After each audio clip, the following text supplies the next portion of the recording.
Ele foi considerado o caçador mais fraco da humanidade quando portais misteriosos surgiram por todo o mundo. Mas tudo muda quando em uma missão dentro desses portais, ele acaba morrendo e voltando com o poder de controlar sombras e subir de nível. Assim que a estátua termina de atacar, o grupo todo está aterrorizado sem saber o que fazer, e Song diz a Sun que se ele não tivesse percebido aquele ataque, todos estariam mortos. Nisso, Sun leva um susto ao ver que o Sr. Song está sem um dos braços e ajuda ele a estancar o sangramento do braço ferido, enquanto o senhor explica que Ju-Hee não poderia ajudá-lo naquela situação, mesmo sendo uma curandeira de rank B. Song também fala que já esteve em 2 ou 3 dungeons de rank B, mas essa situação em que eles estão faz-o achar que essa pode até mesmo ser de rank S. Então ele começa a relembrar os mandamentos escritos na lápide. Adorar a Deus é o primeiro mandamento, o segundo é louvá-lo, e o terceiro é ter fé nele. Segundo o que diz as escrituras do templo, aqueles que não seguirem tais mandamentos não sairão com vida. Nesse momento, Sun supõe que a estátua diante deles deve ser esse Deus mencionado. E enquanto enfrentam essa situação de vida ou morte, 2 garotas conversam na sala de aula. Jin-A conta pra amiga que seu irmão é um caçador, embora seja de rank baixo, e constantemente vive parando no hospital por ser fraco. De volta à cena com o protagonista, o Sr. Song sugere que deixem o templo assim que a situação se acalmar um pouco, argumentando que não podem simplesmente permanecer ali e aguardar a morte. No entanto, um dos aventureiros se sente confiante o suficiente para contrariar os mandamentos e tenta correr em velocidade máxima em direção à saída, e como esperado, ele acaba perdendo a vida. Nesse momento, Sun se sente ainda mais preocupado, pois percebe que aquela coisa poderia acabar com eles em um instante, se quisesse. Então, ele pergunta a Song por que esse tal Deus não os ataca agora mesmo, e o senhor explica que esse Deus não está interessado em matá-los, diferente dos monstros que atacam sem motivo aparente. O garoto então recorda do primeiro mandamento, que é adorar a Deus. Então ele pensa em algo e caminha na direção da estátua se ajoelhando, instruindo todos a se ajoelharem também. Ao ouvir isso, Song pergunta se Sun descobriu algo, e ele explica que, mantendo as cabeças abaixadas a uma certa altura, podem evitar serem atacados. Aparentemente, esse era o significado do primeiro mandamento. Todos decidem seguir essa orientação, mas um dos caçadores permanece cético se isso realmente irá funcionar. Mas ao ver todos ajoelhados, a estátua dá um sorriso maligno, e com isso, ela realmente para de atacar. Apesar disso, Sun percebe que eles ainda não estão a salvo, já que faltam outros 2 mandamentos. E quando todos se levantam, a estátua gigante também se põe de pé e começa a caminhar na direção deles. Nisso,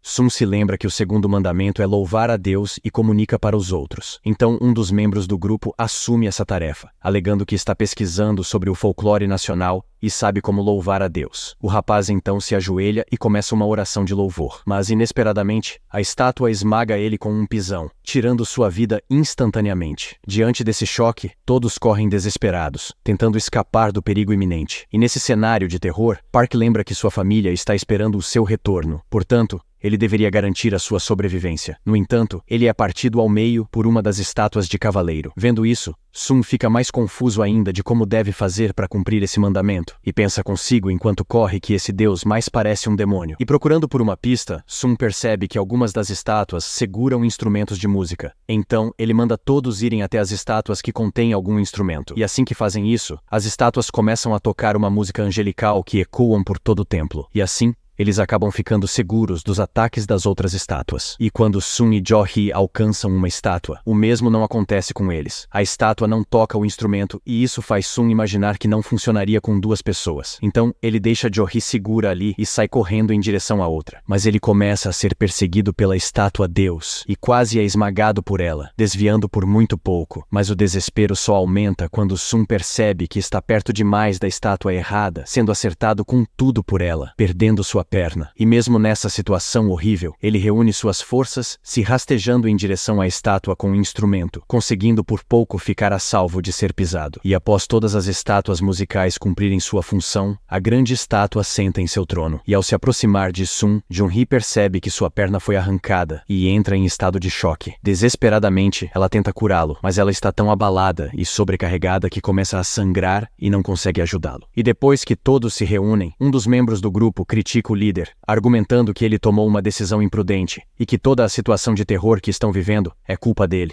Song aceita a responsabilidade, reconhecendo que a decisão de permitir explorarem a dungeon dupla foi dele e sente que a culpa por todas as vidas perdidas recai sobre seus ombros também. Apesar disso, Sun, mesmo enfraquecido, pensa que estão perdendo tempo discutindo isso no momento, até porque ainda tem o último mandamento. E logo em seguida, a estátua ergue a mão, fazendo todo o lugar estremecer. E no centro do templo, um altar emerge do chão, deixando todos perplexos sem entenderem. Sun, no entanto, explica que altares frequentemente aparecem em lendas e simbolizam oferecer tesouros ou sacrifícios vivos aos deuses. Então ele lembra a todos que o terceiro mandamento é provar sua fé em Deus. Nisso, Kim compreende imediatamente o que precisa ser feito. A ideia é clara, eles devem sacrificar um deles. Então, sem pensar duas vezes, ele aponta sua espada para o pescoço do Sr. Song, argumentando que todas as mortes, incluindo a de seu amigo Park, são responsabilidade dele. Portanto, Song deveria assumir tudo e pagar pelo erro com sua própria vida. Song, mais uma vez, aceita a culpa e começa a caminhar até o altar. No entanto, Sun pensa que todos ali compartilham a culpa pelo que aconteceu, já que muitos concordaram em explorar a dungeon dupla. E enquanto Song se aproxima do altar, uma chama se acende, perguntando logo em seguida para Sun se tem algo a mais que ele deve fazer agora. E Sun, notando que a estátua aparentemente não quer um sacrifício, ele pede ajuda para chegar até o altar e investigá-lo em busca de respostas. Ao chegar lá, Song pergunta se o garoto fez alguma descoberta, mas Sun responde que não, questionando que talvez alguém apareça para salvá-lo se esperarem ali. O Sr. Song então explica que já se passou uma semana desde que o portal da dungeon se abriu, e que as estátuas provavelmente invadirão o mundo antes que alguém chegue. Sun explica pra gente que leva 7 dias até que o portal se abra completamente, e quando isso acontece, chamam de Dungeon Break. Quando essa data limite chega, os monstros conseguem atravessar para o outro lado. O objetivo das raids, isto é, as missões, é derrotar o chefe da masmorra antes que o tempo se esgote. Em outras palavras, se falharem ali, a colossal estátua poderá atravessar para o mundo humano.